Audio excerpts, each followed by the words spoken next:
Hey everyone. So, this is part of our world building series for War of the Ravens. Before the campaign officially begins, me and the players are building out the world together, its history, politics, and the power struggles that all define it. Now, these sessions are a little looser and more relaxed, lots of laughs, tangents, and wild ideas as we shape the realm together. But don't be fooled by this tone here set in the world building sessions. The story that follows will be grim, political, and deadly serious. Think of this as the calm before the storm.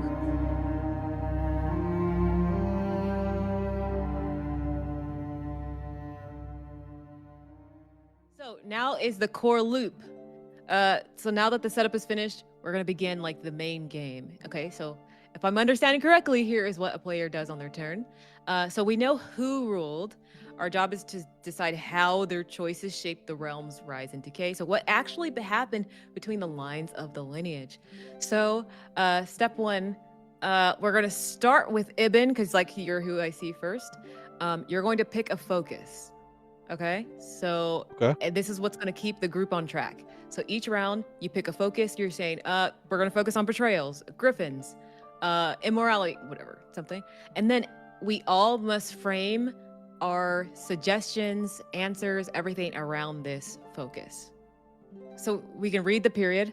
The reign of House Thorne the First, the Fearsome. This is a time of hope, prophecy, and the founding of a legendary bond between humans and griffins. So what event? Well, tell us what the focus is, actually. So let's say, since this is a place of peace and hope and prosperity and peace, let's say maybe that, let's say that Narissa maybe probably early or mid to her reign, she maybe encountered the first griffin, first human to encounter a griffin, who maybe saved it and saved it through after to prevent a very deadly event.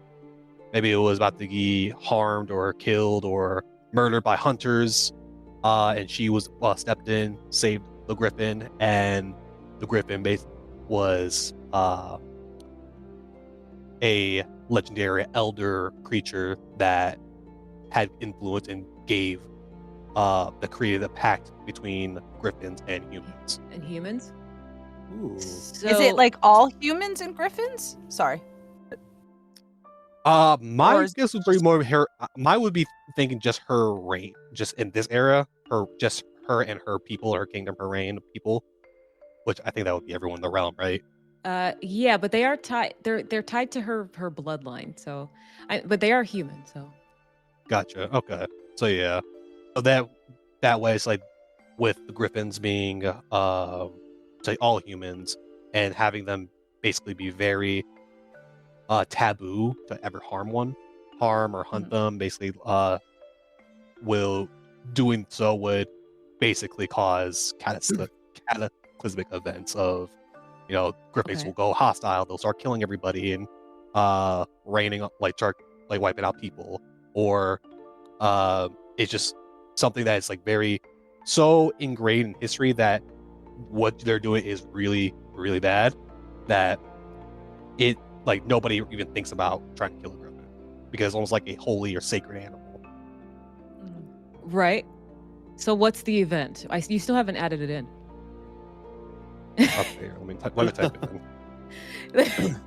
The bond of the first griffin. It's that's. Yeah, the bond of the first. Yeah, that's why I think. No, that's what I'm hearing. But I was trying to find it. Yeah, I gotcha.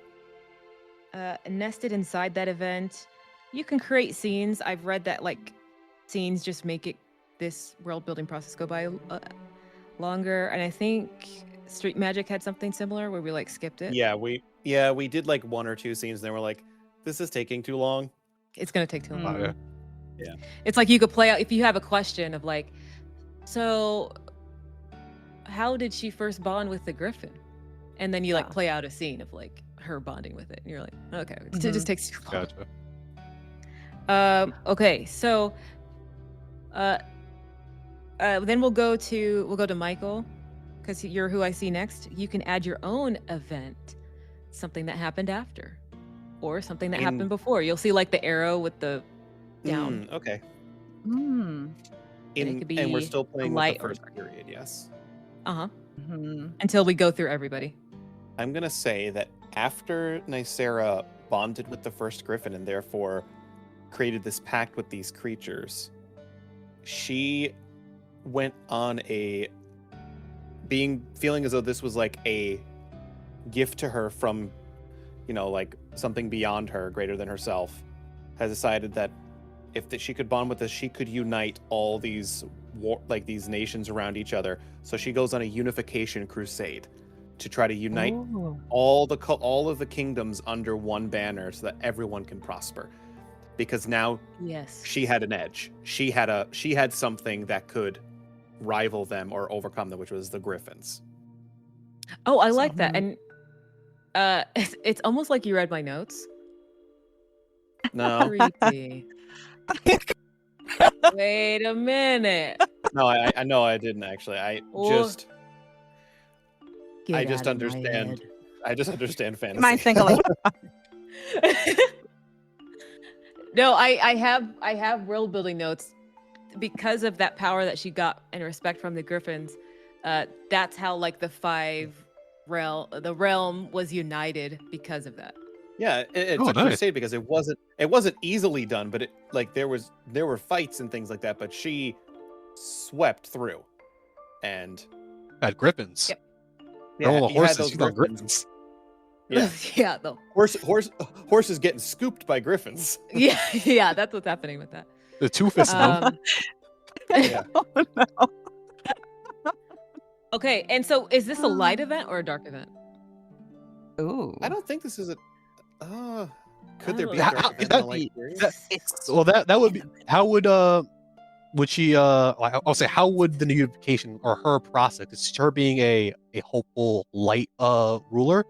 What was her mode or not mode? What was her methods of spreading this? Was it more of a war crusade, like militarized, or was it more just like she had a very powerful influence for, encountering like being the tame of griffin? I think it varied. Well, if we look at her name, she's known as fearsome. Yeah, I think some she had to take down with an iron fist because that was the only thing that worked. And I think after one or two kingdoms or factions got decimated, the rest were like, how about we talk? Yeah. And then it became negotiating. Once they realized, we don't know how to deal with those, and they point up. Yeah. These large winged beasts with these talons that are sharp as nails. So I still think it's light, but a light on a matter of perspective. I think from Nicera, she knows everyone behind her is like, she is the chosen one. She is bonded with these winged beasts. She now soars above everyone else. This is going to lead us to prosperity. Whereas other people are like, we don't want to get eaten by giant winged bird monsters. Yeah. But so I will say from this perspective, it is a light thing because I think maybe there's only one or two really bloody battles, but after that, everything else is negotiated because she gets the name the Fearsome. Yeah, it was the two dictators who had to come in. Yeah. So because it wasn't a united realm just yet. So was the realm like, was there just constant infighting and it was just chaotic? Yeah, I think I it have was an just idea. Yeah. You're next anyway. Okay, I have an idea for an event that comes before all of this that might sort of make sense for how Michael's event is light, which is that before the bond happened, Nicera, Nicera, her kingdom, all of the people, the warring nations, all had one common enemy, which was griffins.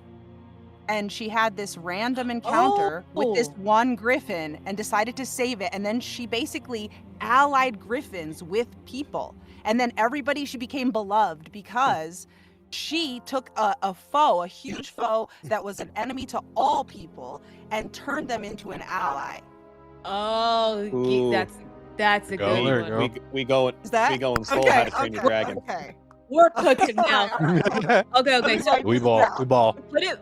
Put it before the bond of the first griffin. So put a little arrow You see where it says up? Yes.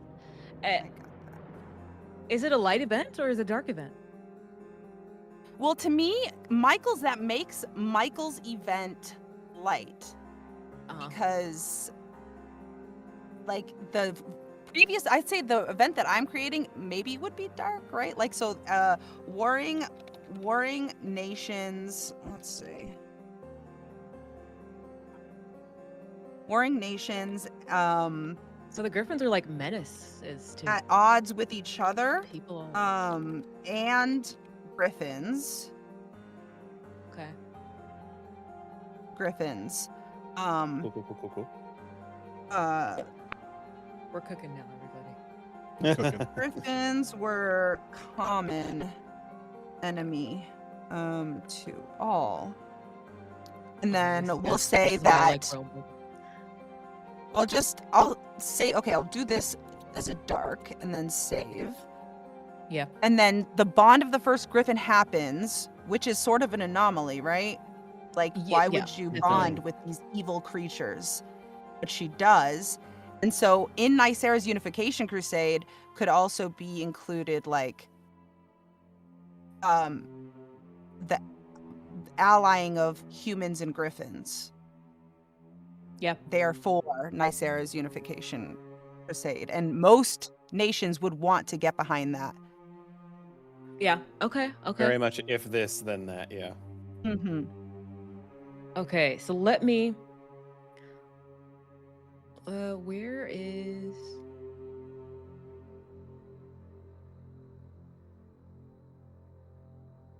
Also, I used a world building book to create the lineage, and it was so fun.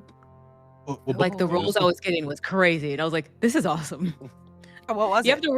You have to roll for how many kids made it, too. Like, and so many kids died. Like, I would roll for like 10 kids, and then next 7 died. I'd be like, Jesus. So many children fell. So many. That was so fun. Oh my gosh. The great child wars. I was gonna say the Oregon Trail. Yeah. I mean, back in these times. Yeah. So she was the first person to tame, claim, and form a magical bond with the griffin. Her griffin was called Talon Strike. Oh, that's good. Ooh, wait, where is this? Did you put that? Oh, do you guys want me to send? You want to? I have that. I have like the whole expanded. I didn't know if you guys wanted like lore. Yeah, just lore. What do you mean? Yeah. We need the lore. Lore is my drug. Okay, sorry. I don't want to know if you want the expanded lore of the world building game. Sorry, I got feed PTSD me that from lore players who don't injected care. into my veins. Okay, here you go. It's right here. I sent it in the link.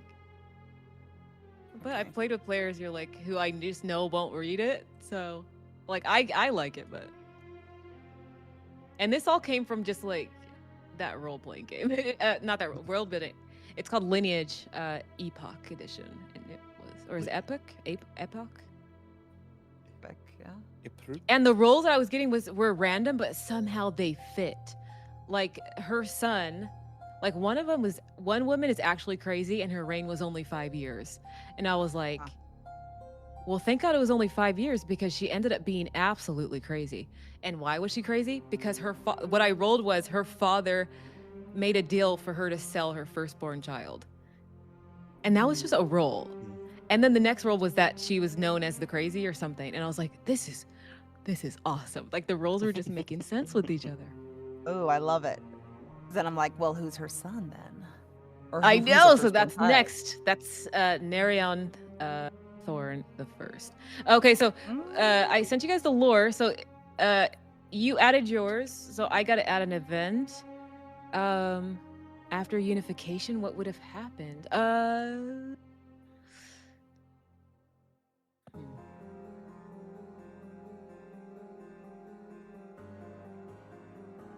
Can I also add to this one the bond of the first griffin and subsequent allying of griffins and humans?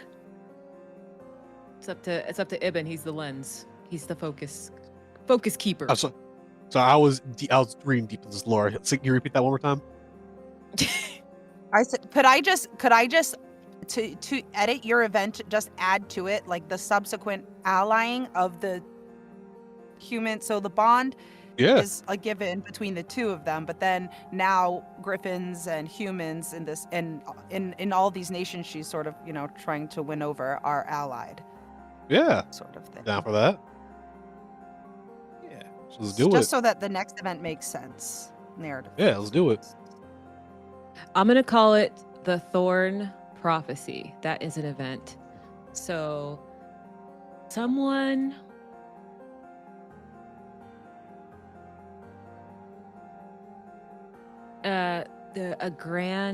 we'll say a grand destiny for the next 200 years. And we'll say that's light. From her point of view, it's light. I'm gonna put the prophecy before the unification crusade because I'm gonna say that's the reason she goes on this crusade.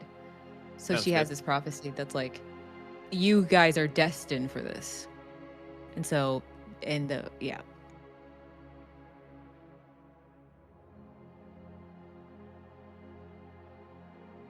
And then I went, and then so we're gonna go back to Ibn.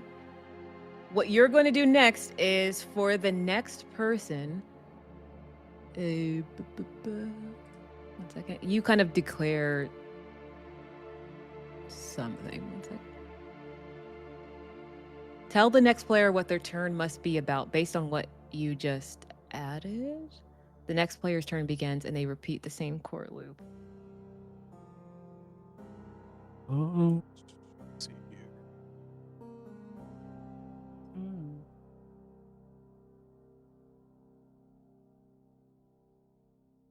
Or we could just have the next player decide their focus instead of having someone else tell them what it is. Yeah, I'm fine with just building up the next person to do the next focus. Okay, so next is Michael. We're gonna move to the next period. Okay. So you say the focus of it. Okay. So Nerion Thorne, the diplomat. Yes, so just skimming through what this fella did.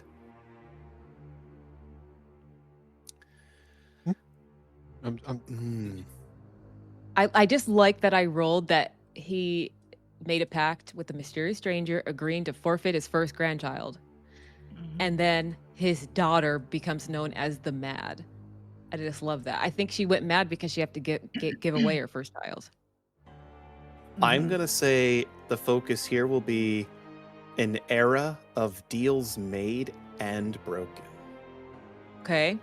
He is known as the diplomat. So there were choices that had to be made for the expansion of his kingdom. But in doing so, you also sometimes break deals with others when you see something more profitable. Okay. An era of deals made and what? Deals made and broken. So. Oh, okay. So I just added that to the focus. Yep. Okay. Era of deals made and broken. What's the first event, you think?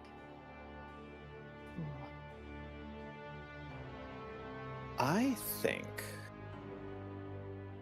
the first event would be because he takes over after his mother. Yep. And she dies peacefully. I think because, I mean, it's, you put in the lore that he made the pact, so it's not, we don't need to go into that because we know that's something that happens. Yes. Yeah. So that doesn't need to happen here.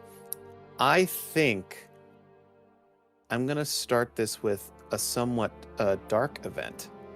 Okay. Where he issues, I think he issues the Talon's tithe, where in order for his kingdom to prosper, all the other kingdoms that his mother united have to pay a tithe to his family for continued prosperity. What a bastard. Oh, so good. I love it so far. Oh.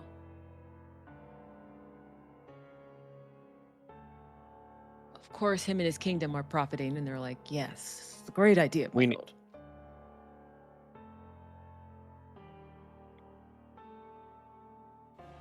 Okay. All right, just putting that in. Now Yarn introduces the Talon's tithe, forced upon the lesser kingdoms. Because they tell him, "Oh, don't worry, the tithes they will trickle down." Mm-hmm. Trickle down. Trickle down economics. It works every time. Yes, of course, of course. I'm gonna refresh my drink. I'm still listening. Okay, Amber, you're up. Okay. Oh, should I go light then? It doesn't have to be like, it could all be like, if it's dark, it's dark, It's heading towards dark. Huh. It could be dark or light. Yeah. Ooh. Kind of want to have. I mean, he's still known as the diplomat, so there has to be some sort of saving grace of his. Yeah. Marion Thorne. Let's. And see overall, here. this period is light. Mm-hmm. So I think I will go with a light event. I think I will say. Ooh. Let's see.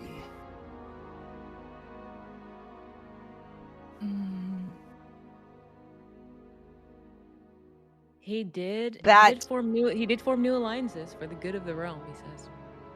Yes, that's what I'm thinking about right now. But I'm thinking, so there were already alliances made during his mother's reign.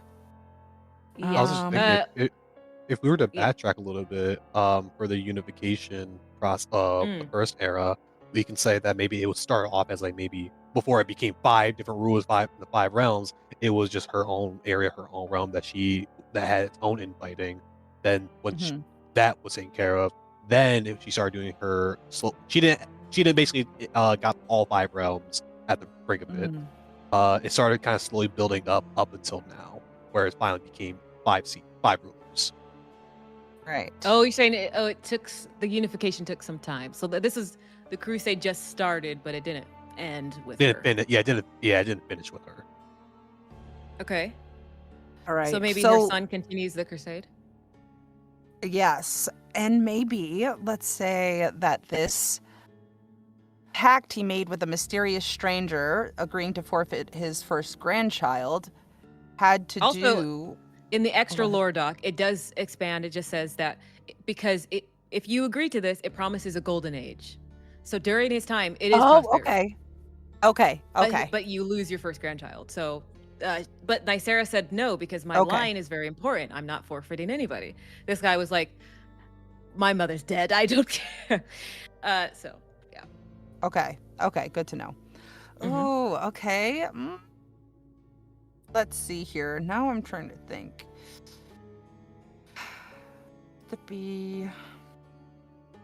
He also does marry, his wife dies, so he marries a distant cousin known for military prowess. So, and does say like it's not just the golden age that gets rewarded from giving the grandchild. It's also great wisdom, which probably will also help enhance his diplomatic skills with meeting maybe people from the different cultures of the far lands.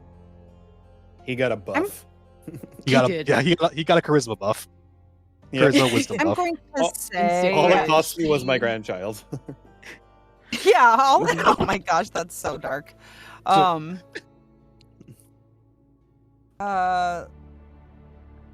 So made diplomatic. Oh, I forgot. I wrote that he made this pact in open court, forcing his 11-year-old daughter to hear the decree that her first child would be forfeit. Oh my Dark stuff. Yeah. A diplomatic ties with a technologically advanced nation to the south. Okay. This maybe it enabled them to have like more of a sort of technologically advanced military. Oh yes, because he probably married for that, because he's a diplomat, right? So he married for that. Those ties with the technology or technological station to the south. Enabled his nation to increase advancements in military technology and numbers, or might and might, maybe. Sure, something like that. I don't know. Does that work? Okay. I already have one. I'm gonna say, because I like Ibn's idea that the crusade kind of takes a little bit more time. I'm gonna say the next event is the unification crusade increases. So 3 out of the 5 other nations are now under the realm's banner. Okay. Cool. And that's where it kind of came to the discovery of a different, different realm where they actually do have, early age firearms or have alchemical discoveries or even magic. Yeah. Okay, it's your turn. What's the next event, Ibn? Okay, let's see. Yeah, so building off of what you, literally what she was talking about. Yes, yeah. Out of the 5 nations now under the blessed banner, we can say that with these new realms came with new discoveries, like alchemy, magic, and God, what was that third one I just said? Alchemy, magic, and religion. Magic. There it is, religion. Oh, religion. Okay. Yeah. And we can always go back to the palette to see like what is true to help us like figure out if we need any ideas.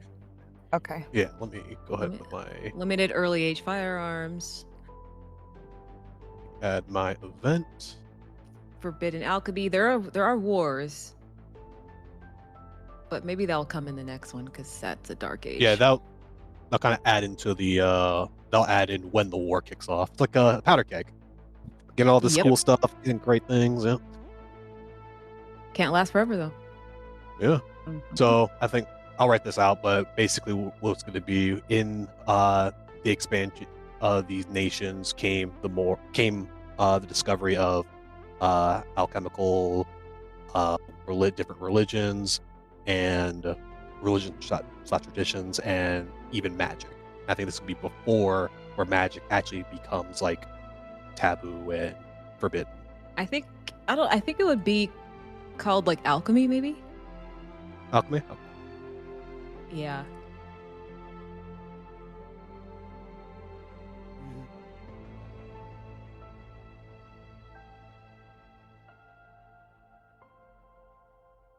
Yeah, I'll add that in, and that will be me.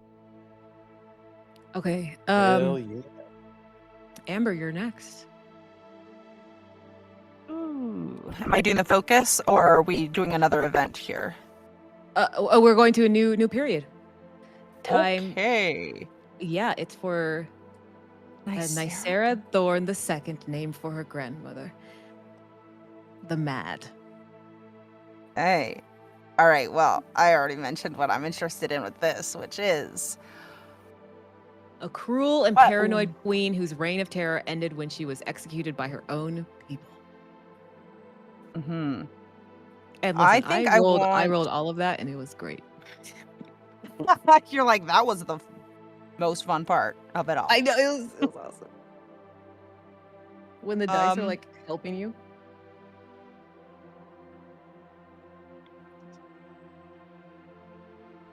I think I want...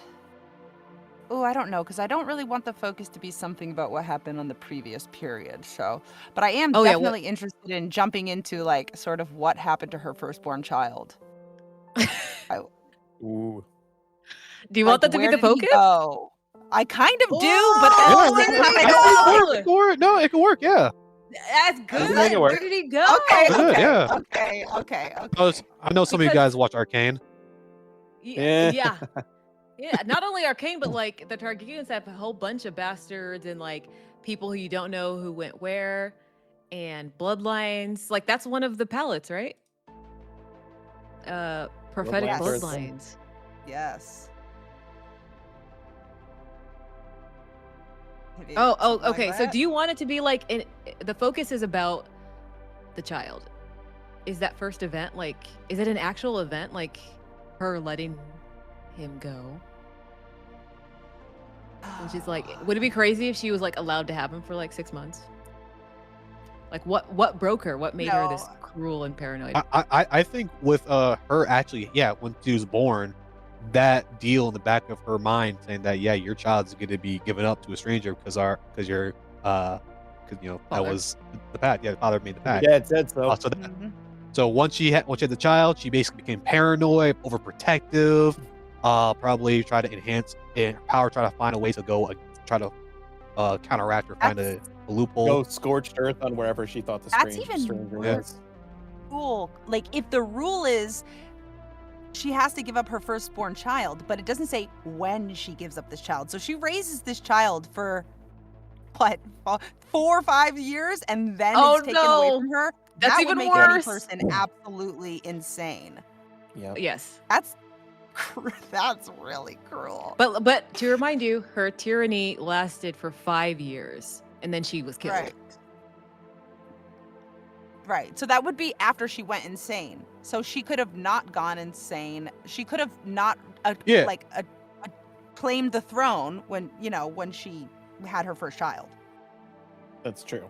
Oh, so you're saying? Oh, okay. So she was already mad before she was crowned. Is that what you're saying? Or that before she was crowned, she had her first child. Okay. And then she raised it. And then at some point, like maybe she ascended the crown, and then the child was taken away from her when she ascended the crown. Okay. Or ascended the throne. Yeah. Maybe. I was thinking, I kind of build off that. Yeah, what do you think about maybe like she had the child and it like she was able to raise her to for a few years, not I think more than just when she became a child. I think that she actually does raise her to be, probably let's say to a almost like young adulthood, like teenager or something. And why are we making it worse for this lady? She's already had. She has to go mad. It's gotta be a Greek tragedy. That's true. Madness gotta come from somewhere. Yeah. So I think it hurts more home. It's more home when she's been trying so hard to protect her for years, and she's still doing so. Okay, she's still have another year. But that guy's gonna come. He's gonna come one day, so I gotta get ready. It's like a Sleeping Beauty type thing where you're the Sleeping Beauty thing. Waiting birthday, for we know that this is going to happen. Oh, and she doesn't know when it's gonna happen, but she knows it's going to happen. So she's trying everything in her power to gain influence, try to prevent it from happening, and that kind of helped her become, or it kind of made her become a tyrant because the aftermath. You had to exhaust your resources and force. She was paranoid, and she used her griffin's name is Cold Talon. That's fitting. So she had 9 children. And this was the firstborn. Hey, look at my mom has 8. It's a lot. Okay, so what age did we say she before her firstborn is taken? Should we say 15? That's like the year. Yeah, I think 15. Yeah. Okay. Okay, so maybe is it a boy or a girl? It's a girl. Her name is Naraya. Okay. And so we'll say she had her at 16, 17. I think in these times, girls had kids young. Because as we know, people were just dying left and right. Yeah. Mariah's, let's say. By the way, the realm is called the Crowned Realms. That's the name.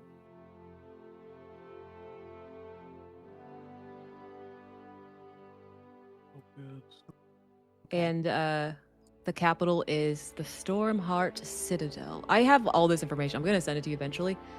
But I wanted to get more of our world building done first. I feel like we'll get all rolling with this one.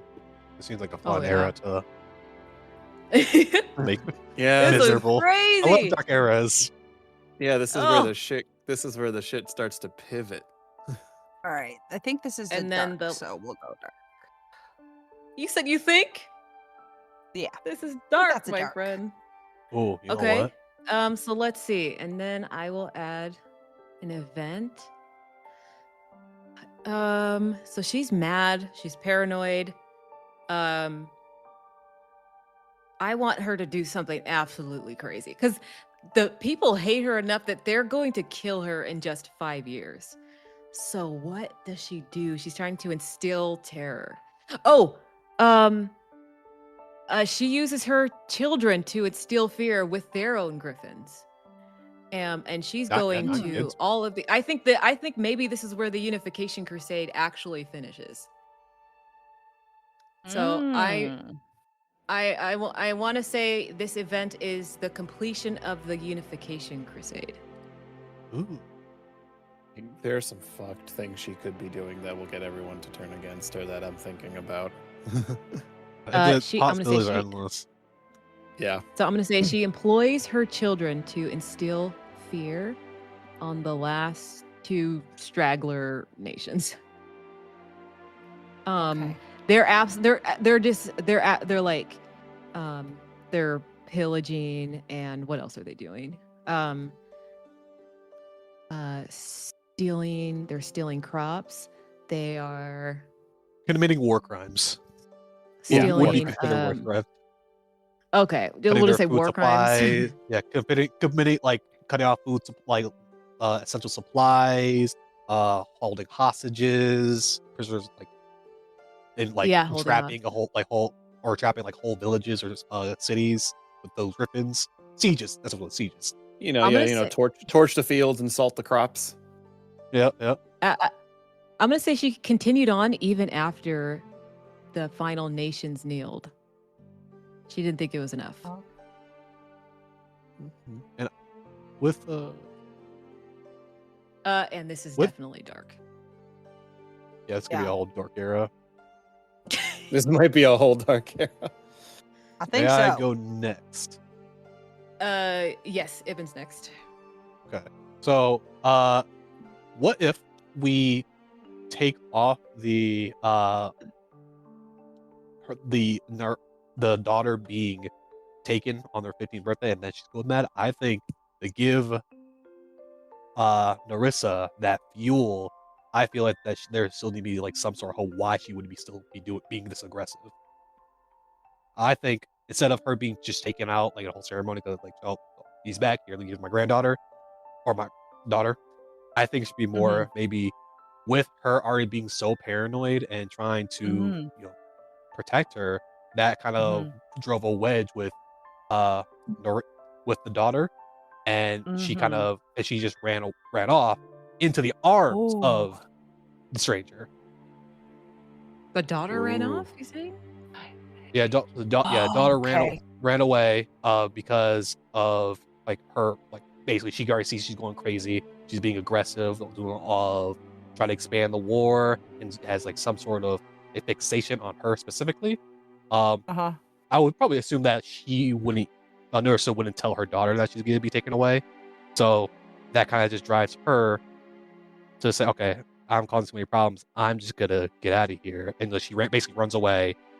And for cruel, twisted fate, she runs into the arms of the stranger. Oh, so it's a fate you can't, because it's been agreed upon. So even if she does try to run away, this was fated. But it was like a self-fulfilling prophecy where she was afraid of the thing she didn't want, and all of her actions created the events that ended up happening, which were prophesied. Which I think that would give her more. So then my event would go first. Then, so I would move my event first. This whole completion of the Unification Crusade is completely evil. Her daughter, seeing this, decides to run. Is that what we're saying? Yeah. And just the queen. I think. Or sorry, go ahead. I don't. No. I'll say like with in the process, it could be like even near the end or right at the completion of it, because with Narissa, she goes basically insane. I think the part where she actually goes mad is when her daughter runs away. And she basically tries to find forces to use her resources to fixate on finding her. Even after the completion, she's still being aggressive on these lands, trying to almost like a regime at this point, where she's trying to go in, question people, being authoritarian, trying to find her daughter. Which I think she was already had a cruel streak. And this kind of exacerbated it, like the daughter running away. Yeah. But she's already like a warlord, or pretty much a warlord, trying to do the unification quest. Her running away just kind of was that final switch of, all right, she ain't stopping for nobody now. We need to take her down. Okay. Okay. I see. Do you want to update your card? I think it just takes a little tweak. Yep, I'm gonna do that. I'm doing that right now. Nice.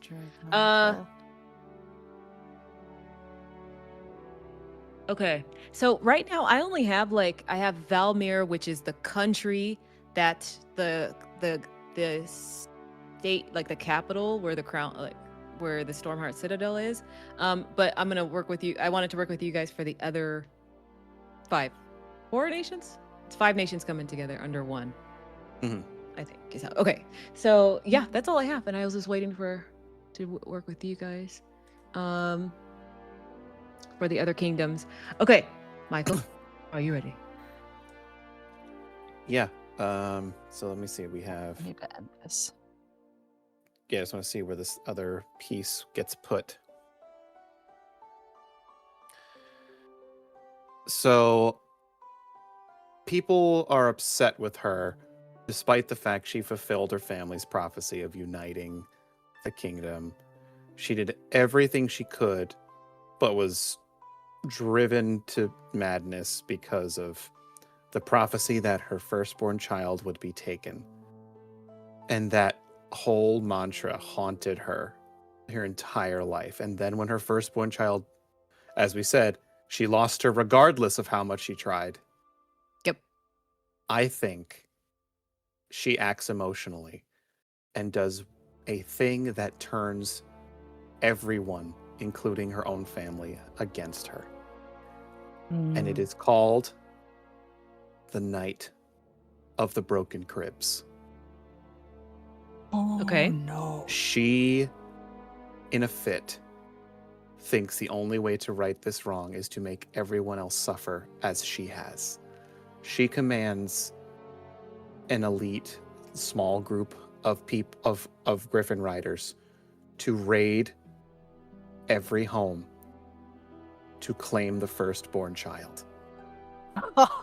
Ooh, damn. It's very biblical, my friend. It's dark. Yeah. But this does not fully succeed. I think what happens here is that as it begins to go under operation, everyone turns on her.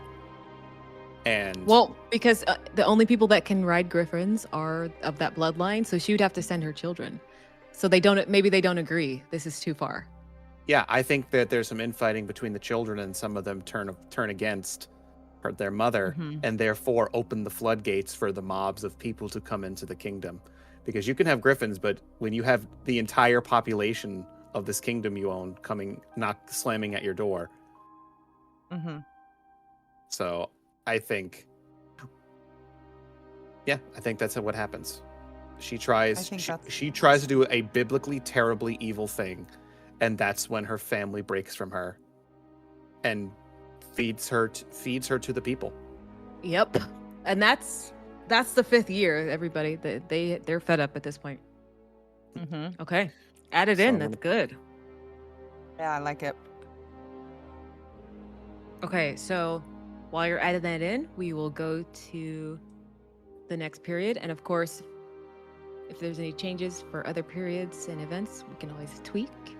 But the next period is wait, she has a daughter named Doria? Wait, did I do Naraya? The Good. Naraya. Yes, yes. Yeah. So she's the one who ran away. Oh, sorry. No. Let's change Naraya? the name because Naraya is the one that would Okay, so she's not the same one. Okay, I was confused let's about that. do Naraya too. She's not the firstborn. Interesting. Okay. So she was gonna be the heir, but we're going to give it to let's say Nadira the second. I'm gonna change that. Oh wait, how crazy would it be if the one that ran away, the firstborn, came back to overthrow her mother? Hey! No. Whoa. So she got ran away. She worked with the mysterious stranger. They developed a coup, overthrew the family. You're digging a little too deep, my friend. She's like, this is only 5 episodes. Yeah, this guy, he's starting to feel the full It's already series. getting there, though. You know, we have the bad habit of going deep on these things here. True. I want this It's a good habit and a bad habit. Okay. I'm trying to change her name. Okay, here we go. So, okay, next period. Nadira Thorne II. She's named after one of her aunts. So she is known as the good. And this is why I loved rolling this, because I didn't choose it. I just rolled the mad, and then I rolled the good. And I was like, oh, that makes sense. So, like, this daughter ascends, and she is a beloved monarch dedicated to healing the kingdom after everything that her mother just did. Whose reign was marked by a cruel marriage. But she had a cruel marriage though, and the loss of her firstborn son. Wait. What's the son? Wait a minute. Wait, did I do this wrong? Because it was not Nicera Thorne. Did I do this wrong? Did you doom 2 generations to losing their No, firstborn? I didn't mean to Now do this could be a that. firstborn son. Now this wasn't a granddaughter. It's this time it's your firstborn son. I said, damn, I'm back for seconds. I'm back. This This guy Nariah comes. was supposed to be. Guy comes back on the door and says, hey, my whole family friend. Friend of the family. So let's see. No, she was prone to dramatic overreaction. She quickly lost the respect of her court and nobles. Having bargained her first child at the age of 11. So no, I did that right. Yeah, just the only thing is the discrepancy is that we all said the firstborn is a girl and it's a boy. That's the only. Okay, there you go. Yeah, I'm gonna, okay. yeah. So I'm just just like going to you erase change Nariah to a boy name, and then you can change the Nadira Thorne back to Nariah if you wanted to keep her name Nariah as you had originally put it. It's on like all the notes. Oh no. I can see the the block now that distinction is not made, but we can work with it. I think we with our foreheads combined, we can work with it. With our foreheads? We can roll with this. We can roll with this. We can roll with this. We'll slam our foreheads together. We ball. We'll just make some minor tweaks. Okay, well, let's just keep Nadira. What I'm going to do is I'm going to erase. So she was a beloved monarch dedicated to healing the kingdom from what Nicera Thorne II did, whose reign was marked by a cruel marriage that she had. So I'm just going to leave it at that. Okay. There we go. There you go. All right. So let's see. I think it's my turn. Okay. An event? Mhm. Wait, no. What's the focus? The What's the focus? Let me look at the palette. I'm gonna say this was a time of healing. So maybe this is where we focus on like religious factions coming into play. Maybe this is where she started to think like, okay, so to start healing everybody, find a god, pray to it, and it'll help you. And just go find a god. Find a god, any god. Oh, okay. I don't know why I got the names mixed up like that. What end names? What is a name? So she was the monarch of the people, known for her kindness and compassion. Oh man, her life is tragic. She died of a broken heart. That's so sad. Jesus. So I'm going to say this is like can there be like a type of festival, some type of religious festival? I'm gonna say she started something like that. She's trying to think of ways to heal the land now. So she starts like a religious, like annual Griffin Appreciation Week. Yeah. What'd you say? Griffin Appreciation Week? Like I'll say the half jokingly, but maybe like a ceremony or religion of a day that they show like praise and appreciation for revenue of the Griffins, like give them gifts, they have festival parties, a celebration of the unification, or to remind the world of the bond between humans and Griffins. and how like that should be the focus. Let's bring the focus back to the focus, yeah. our ally. Healing. The era Healing, of healing. yeah. Era of healing. Mhm. So no, what I meant was she wants that to be the focus. I think it was focused so much on like the cruelty that her mother did. And so she's like, we need a new focus. Like, let's go back to the original prophecy and the original awesome thing that my grandmother did. Or is it great grandmother at this point? Yep. Great grandmother? Yes. The big so what should we call it? A day the day of day of remembrance? So new religious festival to honor our pact with the mighty griffin. There is lots of food, people volunteering to help the lowly and downtrodden.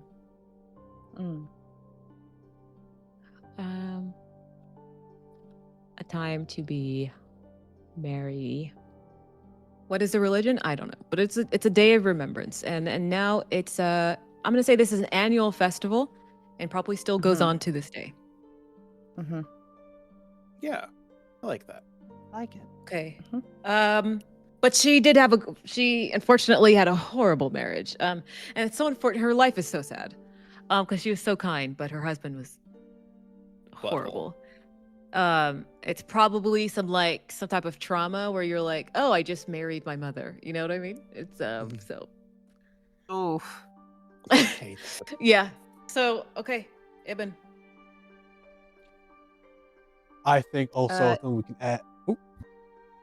Oh, what? Oh, good. You're saying something? Oh, I just read a note that she wanted to do a lot of peaceful resolutions, but they were sometimes overridden by her husband and his advisors, who strong-armed her into a war where the Thorne Griffins led the charge. He just wanted to war. Yeah. Yeah, I still think so even with his day, remember, it was a good step forward in the right direction of healing. But there are still factions or still certain nations that are still very cautious and not hostile, but cautious and paranoid. For sure. Even with Nadira. So even with the healing, with the ceremony, she's been working with her attention on trying to resolve and rebuild that trust and peace with those remaining nations that kind of are somewhat against her still, half against her.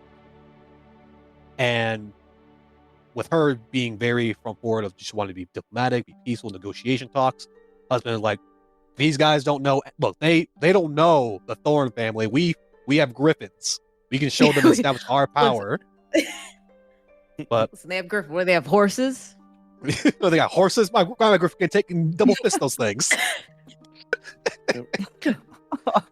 But so we'll say that maybe two of the faction, one being a very real. What do you guys think? Do you want the firearmed nation to be more hostile towards the griffins, more to the Thorne family?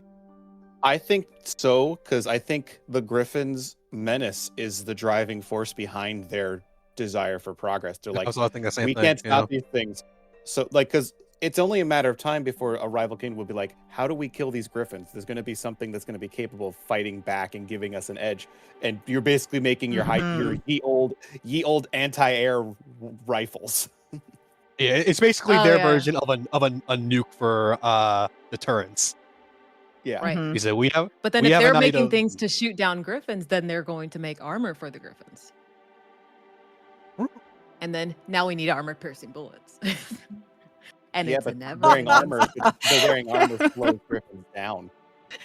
Yeah, it weighs them down. Yeah, there are some counter that it does change the infighting. But I think in this era, it would make sense to modernize the combat or the warfare of them having them because there's guns. Now the griffins has wearing armor, which kind of prevents them from being more as mobile as they used to be, as free and flying. Now they're more militarized and slow, which makes them harder to fight against. I'm still scared of them, even if they are moving slower. I'm like, they're still Yeah. coming. But I feel like the faction with the guns is the only one that is not like that is the one of the main ones that are always kind of paranoid from the Thorne crown. Yeah. So they're always trying to find ways to advance their arsenal to fight, like, protect themselves, not to go out to actually just exterminate them, but just yeah, not hunt them. Yeah, just basically just to protect themselves as a nation in case they have another Narissa coming in. That would be. I think that's good. There's always that one house that's like, we've never trusted the Thorne family, like the House Thorne. Even though they did have an alliance with them now. Yeah. That's cool. I like it. That alliance definitely got shat on when the night of the broken crib happened. Yeah. Oh. He killed all our kids, so we're not really trusting you guys right now. Yeah, we're not okay. That could be a dark event. Is this like the because her husband like kind of forced her hand into a war? Is that to try to strong arm this action?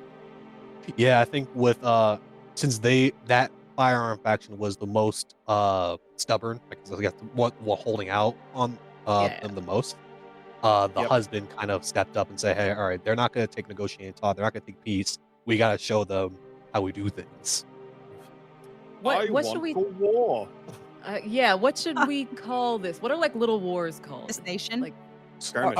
Skirmishes. Skirmish. Yeah, just. But how do we title it? The skirmish of Chesapeake Bay, like or the battle. Yeah. Say the battle. What is this nation called? We don't know yet. We're going to do that. We just don't know. So okay, let's get all ideas for like back out. For right now, let's call it the Firearm Nation, and we know which one that is. The Fire Nation. We'll call it the Fire Nation. This is the gun Fire Nation. I was just the Glock Nation. Whoa! We're going full Avatar. AK-47. Where's the battle at? Where is the battle taking place? Because then, that's where we'll name it. Let's give it based on a location, so that way we know we don't have to call it like Battle of the Gun or something. We can just be like, what's a good landscape? How about siege? How about siege?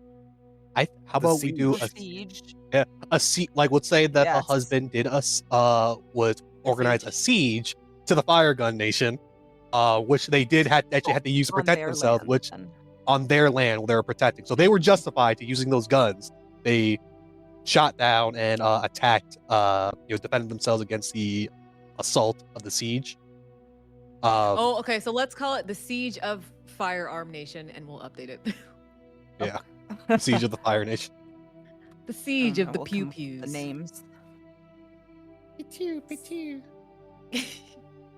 Okay, Michael, you're next. Okay, so we have a nice thing, the Day of Remembrance. I love that. And we have a siege. That That's definitely happens. dark.